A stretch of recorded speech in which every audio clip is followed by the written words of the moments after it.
कक्षा 9 के छात्रों, इस YouTube चैनल पर आपका स्वागत है। कल मैंने आपको आपके पाठ्यक्रम का मीराबाई की पदावली की चर्चा की थी। उसके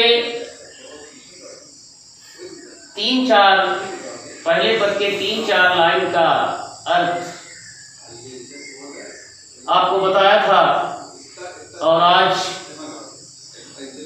उसी क्रम में उसी के आगे मेरे बच्चों, कल मैं आपसे जिक्र कर रहा था, आपको बता रहा था कि अधर सुधारस मुरली राजत उर्वैजंती मान। अधर माने ओठ, यानी उनके ओठों पर अमृत रस को बरसाने वाली मुरली सुशोभित होती है, और गले में वैजयंती की माला सुशोभित होती है। ऐसे कृष्ण, ऐसे श्याम हमारे नेत्रों के अंदर, हमारे अंदर उसमें हृदय के अंदर वास करें, निवास करें।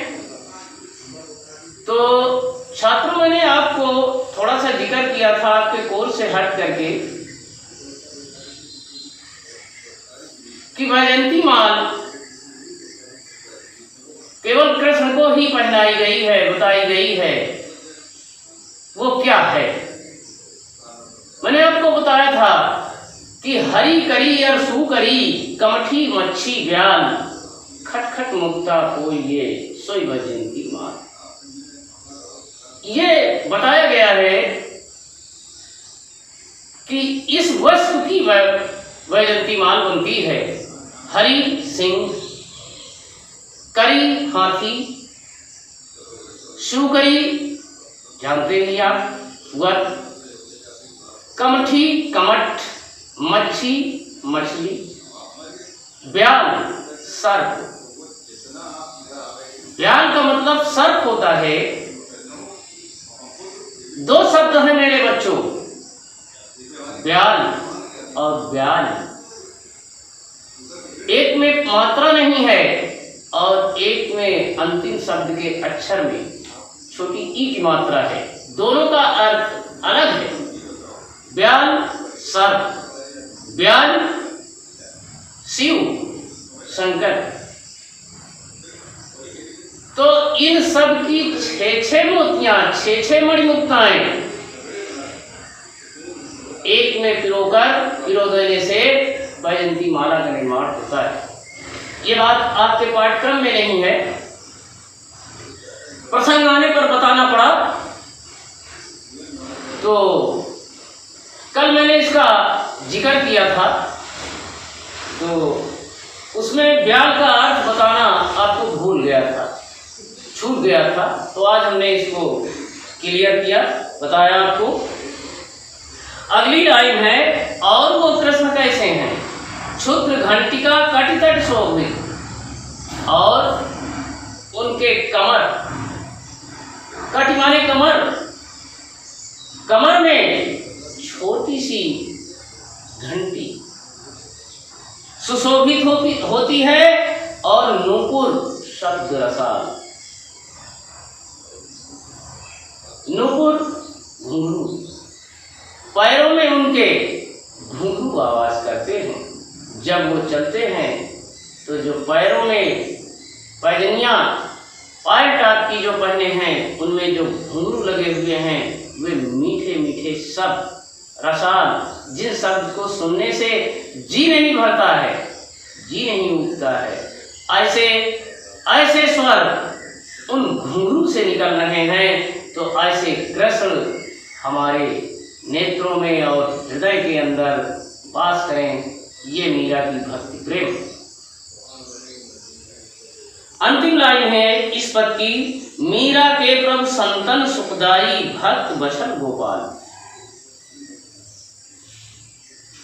इस पद के अंतिम पंक्ति में मीरा बाई कहती हैं कि है मीरा के प्रभु संतों को सुख प्रदान करने वाले, संतों को भक्तों को आनंद प्रदान करने वाले और भक्त वत्सल शब्द का तद्भव है बच्चों। तद्भव और तत्सम आपने पढ़ा होगा, तो अगर इसका आप तत्सम निकालेंगे तो यह हो जाएगा वत्सल। वत्सल मीन्स होता है, वत्सल माने होता है हिंदी में कि अपने से छोटों पर पुत्रवत प्रेम करने वाला वत्सल। तो भक्तों पर पुत्रवत प्रेम करने वाले भक्तों के वत्सल कृष्ण हमारे नेत्रों के अंदर, हृदय के अंदर हमेशा आप वास करें। ये आपके पहले पद की व्याख्या हुई। उम्मीद है कि आपके समझ में ना आई हो और आ गई होगी। अगर ना आई हो तो आप कमेंट बॉक्स में जा करके बताएंगे, मैं बताने की कोशिश करूंगा आपको पुनः। दूसरा पद आप देखें, मीराबाई इस संसार में आकर के धन की बात करती हैं। धन मानव जीवन की जीविका को चलाने के लिए बहुत ही आवश्यक है। तुलसीदास जी ने भी कहा है कि इस संसार में दो ही वस्तु की महानता है। तुलसी जग में दो बड़े, एक पैसा एक राम। राम नाम से मुक्ति मिले पैसे से सब काम। और पैसा दैनिक जीवन को आगे ले जाने के लिए बहुत जरूरी है, लेकिन मीरा यहाँ पर इस धन की बात नहीं कर रही, वो उस धन की बात कर रही है। ये धन तो जितना खर्च कर देंगे उतना कम हो जाएगा, लेकिन वो जो भक्ति प्रेम रूपी धन है वो खर्च करने पर और बढ़ता चला जाता है। दो ही खजाना है, एक ये भक्ति प्रेम रूपी खजाना और दूसरे अपने माँ भगवती सरस्वती का खजाना, जिनके बारे में कहा गया है कि अपूर्वं कोशो वयं विद्यतुं तो भारत वेदे कृते वृद्धि मायाति क्षयम् आयाति संचयाति याति च। इस सरस्वती देवी का ऐसा खजाना है, ऐसा कोष है कि जितना व्यय किया जाए उतना ये बढ़ता चला जाएगा। लेकिन यदि आप इसे संचय इकट्ठा करके रखने की कोशिश की तो ये लुप्त हो जाएगा, घट जाएगा। ये तो मैं विद्या की बात बताया। और मानव का जीवन मेरे बच्चों 100 वर्ष माना गया है। 100 वर्ष में 25-25 वर्ष के 4 भाग किए गए हैं मानव के जीवन को, और चारों के लिए हमारे मनीषियों ने, विद्वानों ने, महापुरुषों ने समय और नियम बताए हैं कि उस समय और उस काल में मनुष्य को करना क्या चाहिए। आपने पढ़ा होगा पिछली कक्षा में कि प्रथमे नार्जिता विद्या, द्वितीये नार्जितं धनम, तृतीये नार्जितं पुण्यम, चतुर्थे किं करिष्यति। 100 वर्ष में अगर आपने 25 वर्ष में विद्या नहीं अर्जित की, 25 से 50 में धन नहीं अर्जित किया, धन की बात आई है इसलिए मेरे बच्चों यहां मैं जिक्र कर रहा हूं, और 50 से 75 में अगर पुण्य नहीं अर्जित किया तो 75 से 100 तक में आपके हाथ पैर नाक कान मुंह सब काम करना बंद कर देते हैं। उसमें आप कुछ नहीं कर सकते। धन बहुत जरूरी। तो अब आइए आप अपने पद पे। मीराबाई कहती हैं कि पायो जी मैं तो राम रतन धन पायो, वस्तु अमोलक दी मेरे सतगुर कृपा कर अपनायो, जन्म जन्म की पूंजी पाई जग में सभी खुआयो, खर्चे नहीं कोई चोर न ले दिन दिन बढ़त सवायो। सत की नाव खेवटिया सतगुर भव सागर तर आयो, मीरा के प्रभु गिरधर नागर हरक हरक जस गायो। मीराबाई कहती हैं कि इस संसार में आकर के मैंने उस धन की, किस धन की, राम रूपी रत्न के धन की प्राप्ति कर ली, वो मुझे मिल गई है। और मानव का जीवन तभी संपूर्ण और सुखमय माना जाता है जब इस धन की प्राप्ति हो जाती है। आगे भी कहा है एक जगह और हिंदी में कि गोधन बजधन गाज धन और रतन धन खान, गोधन गजधन बाज धन और रतन धन खान, जब आवे संतोष धन तो सब धन धूल समान। यहाँ पर संतोष की बात कही गई और संतोष इसी धन से, जो धन आपके मीराबाई को प्राप्त हुआ है, इसी धन से संतोष धन मिलता है। उस धन के आ जाने पर जितने भी धन हैं सब धूल के समान, मिट्टी के समान दिखाई पड़ते हैं। और आपके थोड़ा समय आपके दिमाग को बाहर ले चलने के लिए और कुछ मानसिक थकान को दूर करने के लिए एक बात और बताता हूँ कि आपके फिल्म वालों ने भी धन की चर्चा की है, आपने देखा भी होगा। और यही धन आदमी को अहम भाव में भर देता है, गर्व में पहुंचा देता है। तो उन्होंने कहा कि काहे पैसे पे इतना गरूर करे है, यही पैसा तो अपनों से दूर करे। ये आपने सुना होगा, शायद फिल्म भी देखी होगी। बहरहाल अब आप आइए अपने पद पे। वस्तु अमोलक दी मेरे सतगुर कृपा कर अपनायो।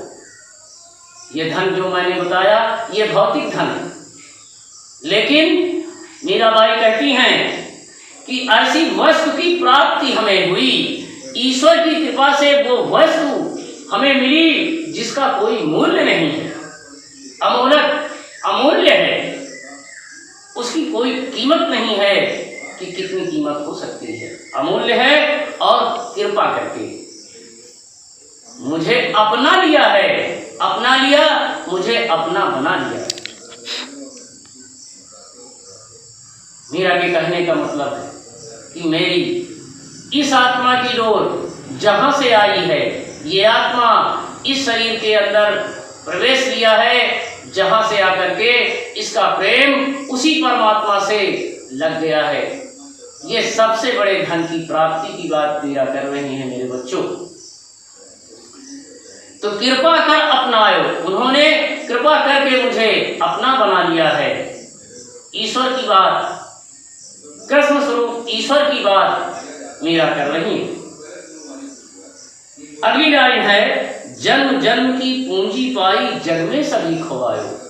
बहुत ऊंची बात मीरा जी कह रही है कि एक जन्म की नहीं, मैं इस पृथ्वी पर, इस धरती पर, इस संसार में जब जब भी जन्म धारण करूं तब तक के लिए मुझे पूंजी प्राप्त हो गई, धन प्राप्त हो गया है। क्या करके?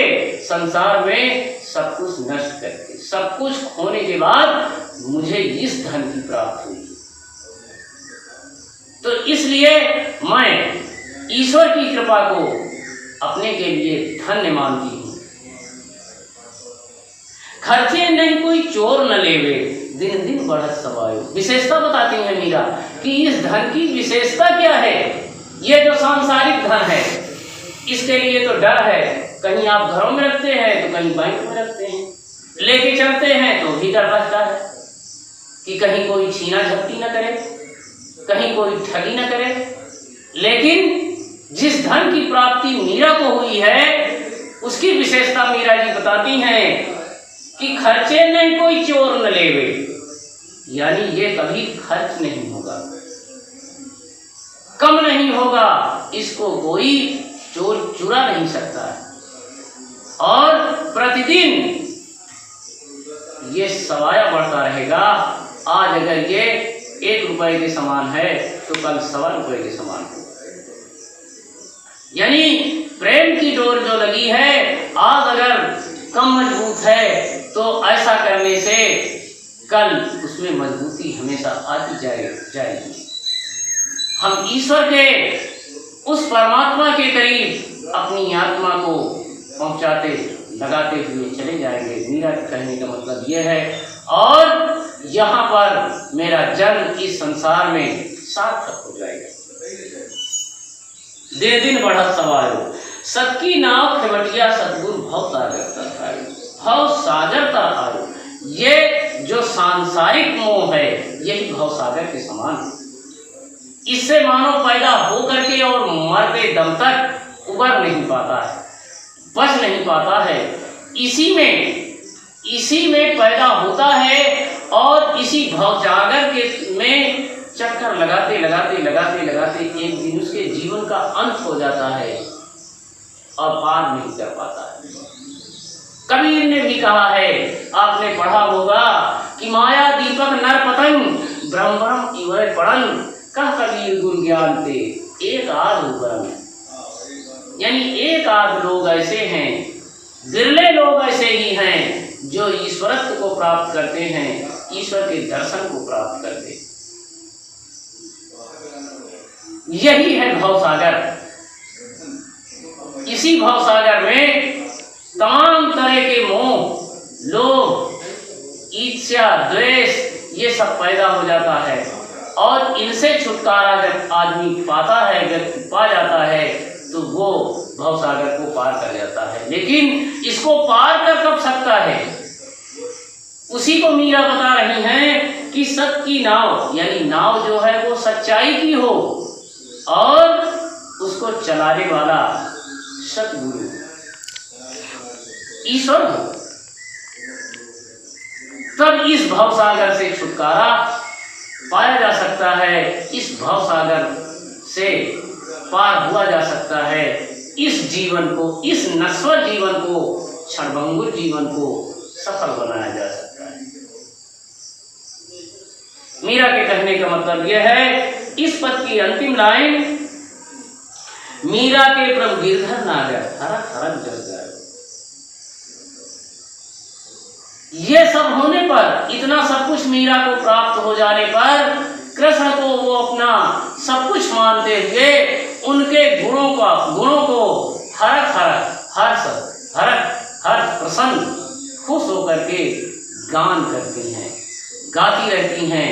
उनके यश को, उनकी कीर्ति को, उनके गुणों का वर्णन करते हुए मीरा थकती नहीं है। तो 2 पद मैंने आपको इस पदावली के पढ़ा दिए और यहीं पर आज के अध्यापन कार्य को विराम देता हूँ। कल फिर मुलाकात।